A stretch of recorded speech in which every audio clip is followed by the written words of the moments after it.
మన భారత జాతీయ గీతం జనగణమన రచయిత, నోబెల్ బహుమతి గ్రహీత అయినటువంటి విశ్వకవి రవీంద్రనాథ్ ఠాగూర్ జీవిత విశేషాలను సంక్షిప్తంగా ఈ వీడియోలో తెలుసుకుందాం. సబ్స్క్రైబ్ కానివారు సబ్స్క్రైబ్ చేసుకోవాల్సిందిగా కోరుచున్నాను. వీడియో నచ్చితే లైక్ చేయడం, షేర్ చేయడం, కామెంట్ చేయడం మర్చిపోవద్దండి.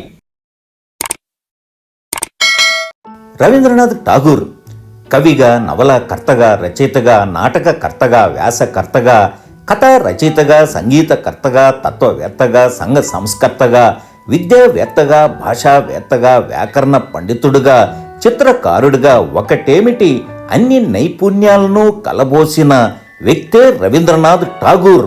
పశ్చిమ బెంగాల్ రాష్ట్రంలోని హౌరా బ్రిడ్జికి 6 కిలోమీటర్ల దూరంలో ఉన్న ఠాగూర్ ఇంటిని ఇప్పుడు చూద్దాం. House of the Tagores. Bengali భాషలో జరసంకో ఠాగూర్ బరిగా రవీంద్రనాథ్ ఠాగూర్ జన్మించిన ఈ ఇల్లు ఎంతో ప్రసిద్ధి చెందింది.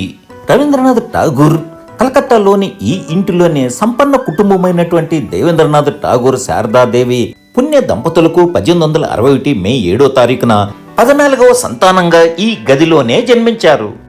చిన్నతనంలోనే తల్లి మరణించడంతో బాల్యం 4 గోడల మధ్యలోనే గడిచింది. ఆముదం దీపం ముందు పుస్తకం పట్టుకొని కూర్చొని ఆవులిస్తూ కొనికిపాట్లు పడుతూ చదివేవారు. నిద్ర లేవగానే ఇంటి తోటలేకపోయి ప్రకృతి సౌందర్యాన్ని చూచి ఆనందించేవారు. కథలంటే చెవి కోసుకునేవారు. సామాన్య దుస్తులతో నిరాడంబరంగా పెరిగారు. బాల్యంలో ఇంట్లోనే 4 గోడల మధ్య ఉండవలసి రావడంతో ఆయనకు బయట ప్రపంచం అద్భుతంగా తోచేది. ప్రపంచం ఒక రహస్యమని, ఆ రహస్యాన్ని తెలుసుకోవాలని ఆసక్తిగా ఉండేవారు. రవీంద్రనాథ్ ఠాగూర్ రెండవ సోదరుడు సత్యేంద్రనాథ్ ఠాగూర్ మొట్టమొదటి ఇండియన్ సివిల్ సర్వీసులో నియమితుడైన మొదటి భారతీయుడు. రవీంద్రనాథ్ ఠాగూర్ ఇంటి వద్దనే క్రమశిక్షణతో ప్రతి ఉదయం వ్యాయామం చేసి, లెక్కలు చేసి, చరిత్ర, భూగోళ పాఠాలను, సాయంత్రం చిత్రలేఖనం, ఆటలు, ఇంగ్లీషు అభ్యసించేవారు. ఆదివారాలలో సంగీత పాఠాలు, భౌతిక శాస్త్ర ప్రయోగాలు, సంస్కృతి, వ్యాకరణం నేర్చుకునేవారు. బొమ్మలున్న ఆంగ్ల నవలలను స్వయంగా చదివేవారు. కాళిదాసు, షేక్స్పియర్ రచనలు చదివేవారు.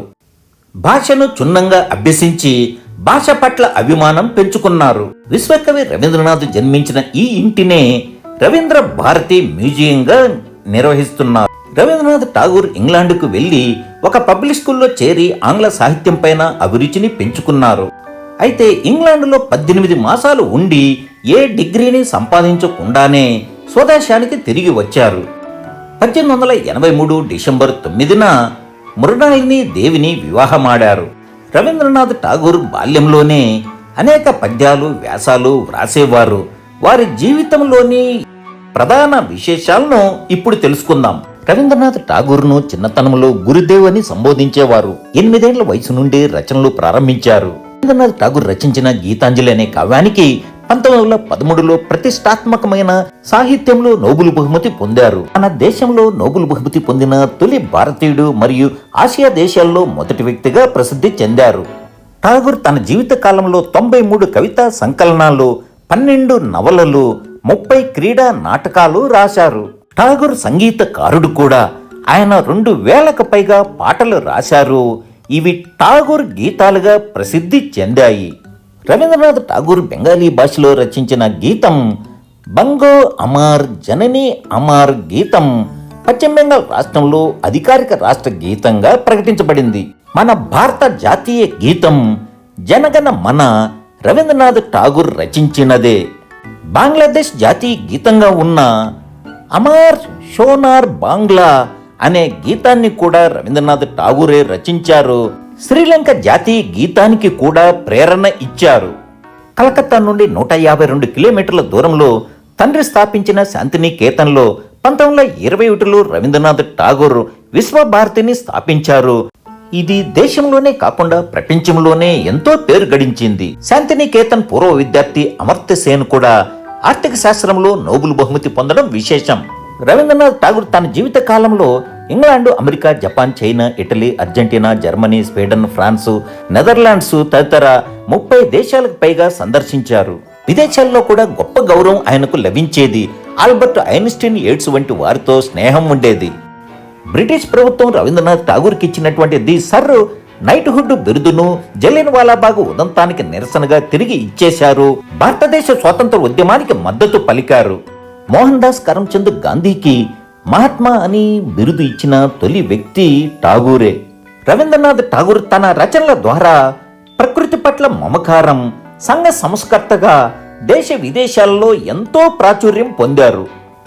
విశ్వకవి, నోబెల్ బహుమతి గ్రహీత రవీంద్రనాథ్ ఠాగూర్ అనారోగ్యంతో తన 80 ఏళ్ల వయసులో 1941 ఆగస్టు 7వ తేదీన ఈ ఇంటిలోని ఈ గదిలోనే తుది శ్వాస విడిచారు.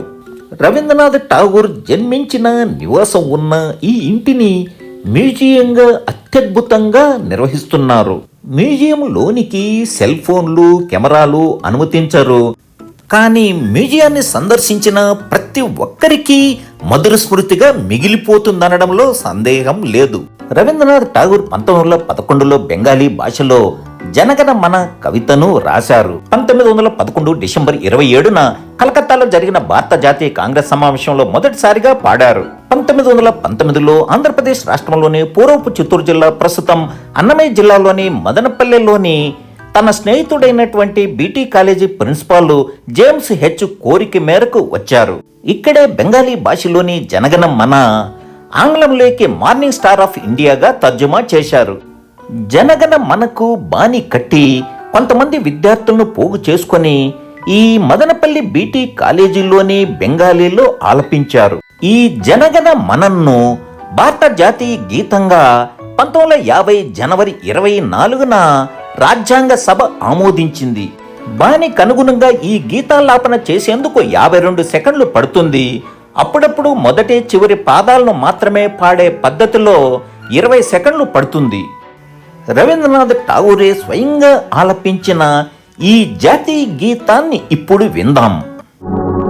జనగణ మన అధినాయక జయ హే భారత భాగ్య విధాత, పంజాబ్ సింధు గుజరాట్ మరాఠా ద్రావిడ యుత్కల వంగ, వింధ్య హిమాచల జమునా గంగా ఉచ్ఛల జలధి తరంగ, తవ శుభ నామే జాగే तब शुभयाशिष मागे, गाहे तब जय गाथा, जनगण मंगलदायक जय हे भारत भाग्य विधाता, जय हे जय हे जय हे।